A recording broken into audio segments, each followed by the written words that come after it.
Hi guys, welcome back to my channel. My name is Dre. This is Dre Created, and in today's video, we will be talking about how you can use your negative emotions to serve you rather than to self-destruct. Each negative emotion that we feel comes with a message tied to it, and more often than not, we don't know how to interpret the message associated with these emotions. When we don't know how to explain what we're feeling, or when we don't know how to explain why we feel what we feel, it's easier for us to take the path of least resistance, and so we shut down and we ignore the emotion altogether. And what you typically see is that these emotions, they store themselves in our bodies because we refused to give it the attention that they need to resolve the feeling behind these emotions. They store themselves in our bodies. When you have a headache, you don't have a headache just because. Your body is trying to communicate to you that there's something wrong. Your body is trying to tell you, hey, this pain needs to be resolved, and the only way that you can resolve this pain is by discovering the origin of this pain. Your emotions work the same way. Your emotions are trying to tell you that there's an underlying issue that you need to figure out and work your way through it. By not giving the necessary attention to our negative emotions, what happens is we become very sensitive to the world around us because there's a lot of feelings that we're choosing to ignore. And so anything or anyone has the ability to trigger you. And on the surface, it seems as though the problem is the trigger, when really the problem is the root behind that emotion that you refused to deal with in the beginning. So the way that we have our negative emotions serve us rather than throwing tantrums and self-destructing is we have to develop the ability to process why we feel what we feel. And it's through this process that we're able to find release. One of my favorite emotions is anger.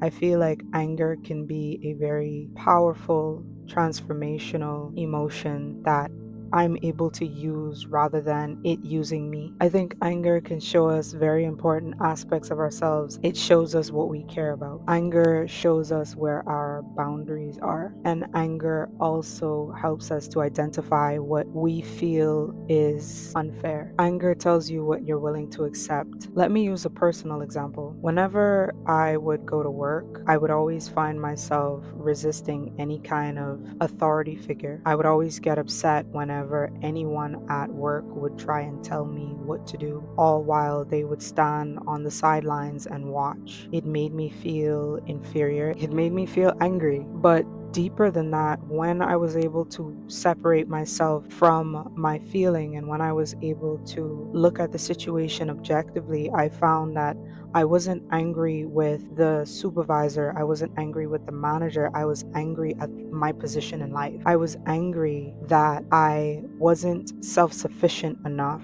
to be compensated according to my own instruction. I was angry that I was in a position where I had to rely on someone outside of me, an employer, in order to keep myself fed and in order to fund the lifestyle that I wanted for myself. So when you're able to separate yourself from your negative emotions, what it does is it empowers you to focus on the root cause behind your negative emotions. And this is why taking accountability is so important. This is why self-awareness is so important, because it was not my employer's responsibility to meet those emotional needs. It was my responsibility to acknowledge what I was feeling, why I was feeling it, and then it was up to me to do something about it.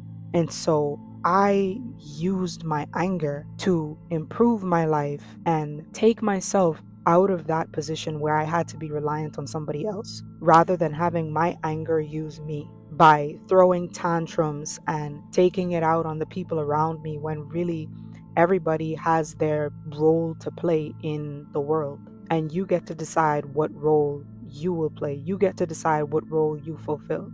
So I think anger can be very useful. I've learned that anger is an emotion that's meant to force us to take action. Anger is not an emotion that you're supposed to project onto other people. Anger is an emotion that's supposed to provoke you to look within and figure out what you need to change in order to resolve your own negative feelings.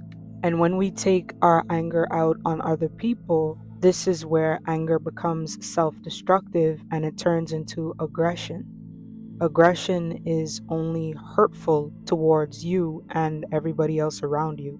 It doesn't serve anybody. And by you becoming aggressive, you are admitting to yourself, whether you want to acknowledge it or not, you're admitting to yourself that your circumstances are more powerful than you are. The second negative emotion that I want to address is jealousy. I think a lot of people can relate to this self destructive emotion. I think a lot of people can relate to being jealous at one point in their life. But again, we ought to take full responsibility for our feelings. And really, all jealousy is you being dissatisfied with yourself. If you really want to figure out what you want out of life for yourself, look at the people that you're jealous of. And you may not want this person's life down to every single detail, but the foundation of you being jealous of this person is you feeling upset because they've allowed themselves to pursue the life that you want for yourself while you haven't allowed yourself to pursue the exact same life. And so when we find ourselves feeling jealous, what we do is we try to diminish other people's accomplishments because we haven't had the courage to pursue those achievements for ourselves. When the same life that someone else has built for themselves, you have all the power in the world to build that life for yourself as well. You just have to believe in yourself. It might sound corny, but it's true. If you don't believe in yourself, you'll never consider the first step that you need to take. You'll always find reasons or find excuses to keep yourself exactly where you are, which is your comfort zone. And your comfort zone is killing you. Your comfort zone is holding you back from experiencing everything that you want out of life. So when you find yourself feeling jealous, what you really need to do is you need to take action. Do you notice what all of these negative emotions have in common? They're all telling you that you need to take some kind of action to rectify the way that you feel. You can wallow in your feelings or you can do something about what you're feeling. You don't need to be jealous. There's somebody out there, multiple somebodies out there that want what you have while you're jealous of the next person. Why? You don't need to be jealous. You're everything that you need and more. The third negative emotion I'd like to talk about is resentment. So, we typically feel resentment when people don't live up to our expectations.